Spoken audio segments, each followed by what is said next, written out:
Continuing from the previous part, Aisha's only friend from her past life gradually loses his humanity, and only she can convince him. Although Isis has tried his best to dissuade her, he cannot stop her resolve. When unable to stop his younger sister, the only thing he can do is sit down and have a heart-to-heart with his closest friend. Despite their strong bond, it didn't take long before he started throwing playful jabs at his buddy. But the main reason Isis is here is because of Aisha. Even though Aisha confidently assured him she would return safely, as her brother, how could he not worry? To ease his friend's anxiety, Vian also confidently stated that he would do everything in his power to keep the princess safe. Seeing Vian's confidence, Isis felt somewhat reassured. Because of this, the two of them joined forces to persuade their father to let Aisha go on this journey. If one mouth couldn't convince the emperor, then 3 mouths were enough to earn his nod of approval. Thanks to that, Aisha felt immensely grateful to the two of them and vowed to do something to thank them later. While strolling outdoors, Aisha's thoughts drifted to Luminous, whom she hadn't seen in a long time. She hoped to say goodbye to him before this long journey.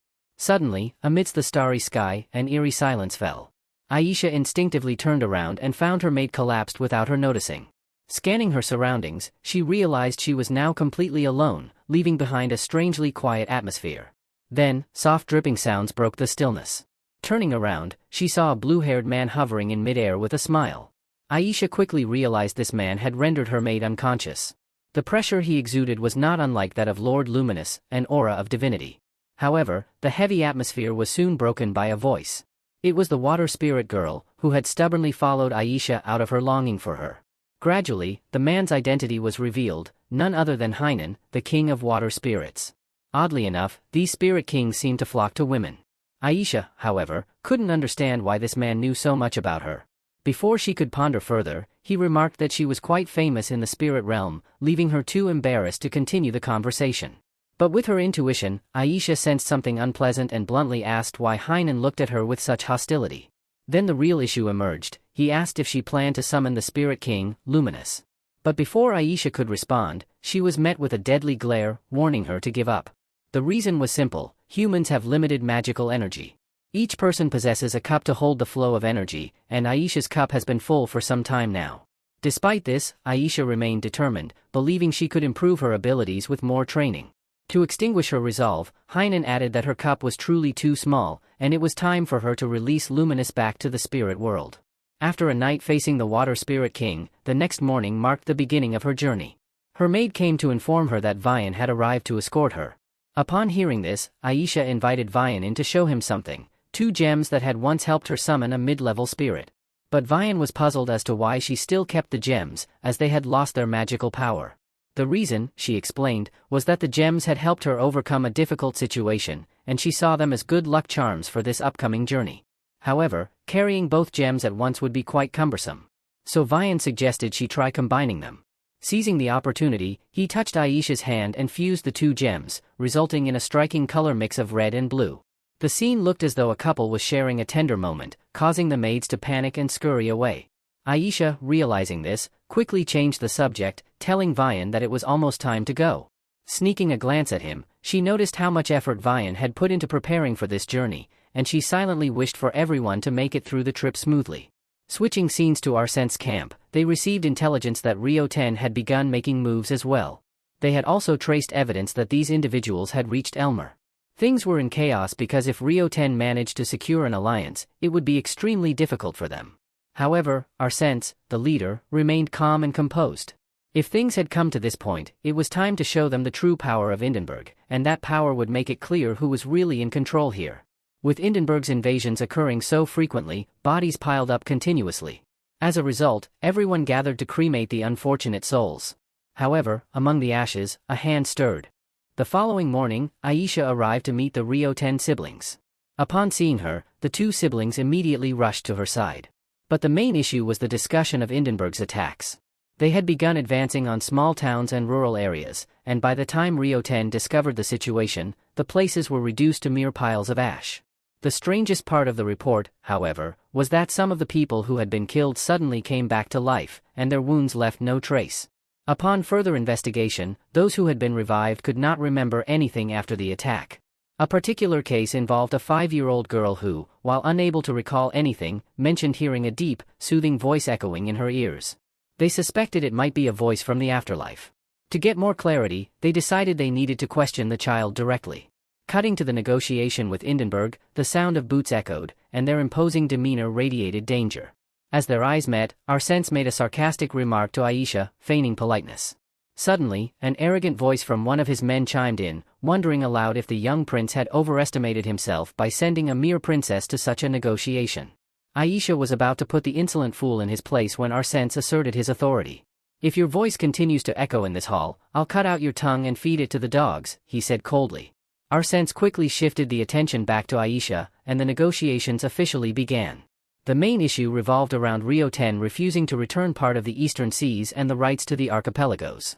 Instead, they wanted to avoid paying passage and maritime trade taxes, and they proposed that Hindenburg be given control over the ocean currents. This demand came from Elmer, which caused unrest among Elmer's islands. It seemed Rio 10 was treating Elmer as a shield rather than an ally. Seeing that the negotiation was leaning in Hindenburg's favor, Aisha made a rather cryptic statement. Hindenburg once worshipped Selena as their sole deity. No matter how oppressed the people's lives were, even in death, their souls were saved by their goddess. This gave the people a sense of loyalty so strong that even rumors of it reached Elmer. It was a sacred message from their goddess, one that promised she would never abandon the dying. Her confidence irked Ourense, who glared at her menacingly. "It seems you're not here to negotiate," he spat. But he didn't back down, replying, "That's indeed a sacred message from the gods to their followers.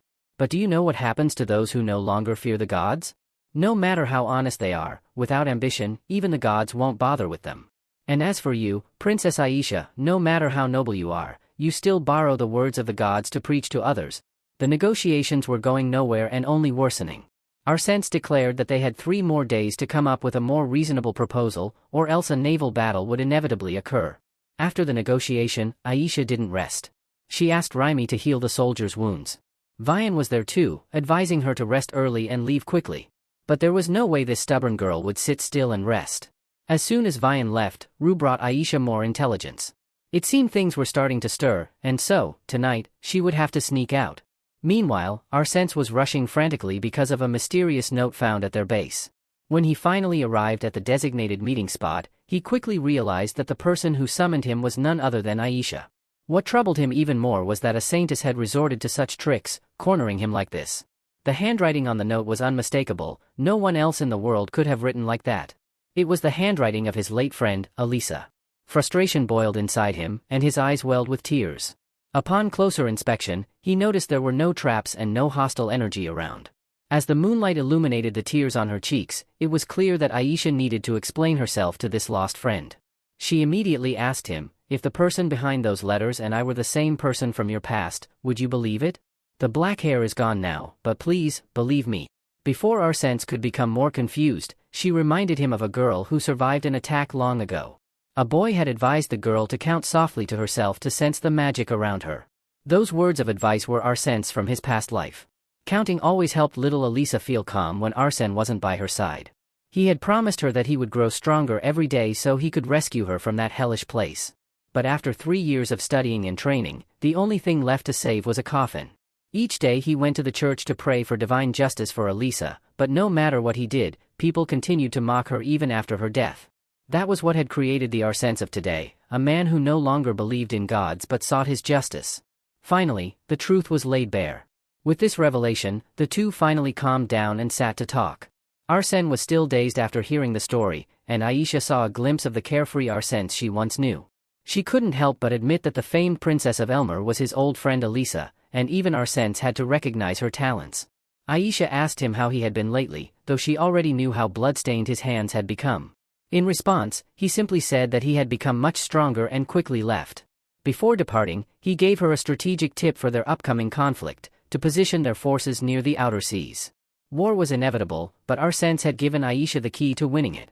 Then, he disappeared, leaving Aisha standing alone in the moonlit night. The next day, Ourense accepted the terms of the negotiation and agreed to withdraw troops from Rio 10 within 4 days. Although there were still doubts, Rio 10 breathed a sigh of relief. Aisha, despite her efforts to find more clues about Ourense, came up empty-handed and had no choice but to return to her kingdom to ask her father for guidance on how to use Ourense's strategy to win the coming war. But why was Ourense so confident? The reason was that he had meticulously laid out the strategy for the emperor, earning his trust, and so the plan was fully approved for execution. However, Aisha was an unexpected variable in this, almost as if the gods were supporting Ourense this time, making everything fall into place more smoothly. On Aisha's return journey, they were nearing Elmer. It seemed like this trip home would go smoothly without any trouble, until the clanging of metal rang out from outside. Instantly, Vian's protective magic was activated, sealing her inside the carriage. Rue quickly reported to her that dark magic was at play in the attack. If that was the case, Aisha couldn't just sit idly by and wait to die. She immediately used her light powers to break through Vian's barrier, then quickly conjured shields to protect the soldiers. Vian was stunned by how powerful the young princess had become, but his shock quickly turned to fear. Fortunately, Vian reacted in time to block a deadly strike aimed at Aisha. However, the enemy was formidable. With just a light push, Vian's magic shield shattered, and he was thrown backward. Vian swiftly counterattacked, charging at the enemy once more. Aisha, regaining her composure, asked Rue to transform her energy into a bow, and she unleashed a barrage of arrows at the enemy to inflict some damage. The foe, however, easily swiped his sword, scattering the arrows in all directions. Seizing the opportunity, he lunged toward Aisha to finish her off, but then he froze as he heard his name called, Ethis. The name startled him, causing his sword to veer off course, narrowly sparing Aisha's life. Upon hearing his name, fragments of memories began flooding his mind. The innocent laughter, the desperate cries for help, all of it awakened within him once more. These memories shattered him, and he lost control, charging at Aisha again. But before he could strike, the gem on his sword acted first, unleashing a dark energy beam that pierced straight through Aisha's heart. At that moment, an invisible pressure filled the air. Luminous had arrived, his expression filled with fury. Ethics immediately recognized that Luminous was no ordinary being, but something far beyond his reach. The only thing left in Luminous' eyes was the intent to kill. Ethis quickly tried to explain that he hadn't done anything, that the gem on his sword had acted on its own and shot Aisha. In response, Luminous remarked, "This might be a good thing, as you understand the feelings of that child." Before Ethis could grasp the meaning of Luminous' words, Luminous raised a finger and pointed it directly at his eyes. In an instant, he destroyed them, a punishment for Ethis's grave mistake. Overwhelmed by fear, Ethis fled into the forest. Aisha's life hung in the balance as she lay in Vian's arms, with him desperately pleading for help. Luminous quickly used his powers to heal her, and in the blink of an eye, the life-threatening wound was completely mended. Vian, overwhelmed with gratitude, earnestly thanked Luminous for saving Aisha from the brink of death. However, after healing her, Luminous sensed something and urged them to leave. Aisha, now conscious, caught a glimpse of Luminous' fading figure. She had a strange feeling that this might be the last time she would see him. That feeling proved to be true, as Luminous was now imprisoned in the realm of the spirits. Hainan appeared there as well, not to rescue him as one might expect, but to mock him further. The reason for Luminous' imprisonment was the law of causality in the world. Gods were forbidden from using their powers to interfere in human affairs. Seeing Luminous now, hoping for a human child to summon him, was reminiscent of Hainan's past. He too had once formed a bond with a young girl, with eyes as clear as the sea, who swore she would one day summon him. But when she finally had the power to summon the Spirit King, Hainan refused, knowing that doing so would shatter her mana core. That decision was the greatest mistake of his life, as the girl's life was lost as a result. This was the same mistake Luminous now faced. Was it truly worth risking the girl's life? Meanwhile, memories from Aisha's past life returned once more. She recalled a tea party with everyone, including Princess Marianne. As soon as she thought of her, the younger sister appeared, offering a warm greeting to Elisa. The tea party was hosted by Elisa, to help everyone get to know each other better. As the other siblings gathered for the party, it became clear that while things appeared harmonious, some of them disliked the odd girl with white hair. However, Elisa treated Marianne with great kindness, and this sparked something within the young princess. Marianne wished she could be Elisa, to earn the love of others. Her gaze became deep and unsettling, as if it could draw in anyone who looked at her, a strangely terrifying feeling. That thought jolted Aisha awake. She hadn't realized that she had such warm memories from the past. Those recollections made her heartache, and she began to doubt her path of revenge. However, she didn't have much time to reflect as a shocking piece of news arrived. The emperor had summoned all the high-ranking officials for an urgent meeting. These arrogant men had dared to harm the symbol of the nation, the saintess of Elmer, Aisha. This was the last straw for the emperor. Elmer would strike first, and if things continued like this, chaos would ensue. As Aisha rushed to the meeting, she overheard the oath of Isis. It was the knightly vow he had made to Aisha as a child, and now, he could no longer hold back. His gaze, determined and resolute, mirrored Aisha's from back then. It seemed this time she couldn't stop her brother from heading to the battlefield. If she couldn't convince Isis, her only option was to plead to join him on the battlefield. But there was no way Isis would allow her to go with him. Even though he knew how powerful Aisha was, he couldn't always protect her. To make matters worse, Vian had resigned, making the situation even more impossible. When asked why, Vian explained that he was tormented by his failure to fully protect Aisha. Seeing no other choice, Aisha accepted the situation and handed her brother a ring, asking him to wear it as protection. Somewhere in the forest, the assassin Ethis was struggling with his memories and emotions. Flashes of the past haunted him, his desperate attempts to protect a small, fragile life, Elisa. Marianne had also learned everything by now. It had been a long time since she'd heard that name, but the Princess of Elmer now had a familiar feeling, a demeanor that was always positive, always treating others kindly. Regardless, Marianne now believed she could finally attain the love she so desired because, after all, she was just like Elisa. And that wraps up today's recap. Stay tuned for the next parts. Peace.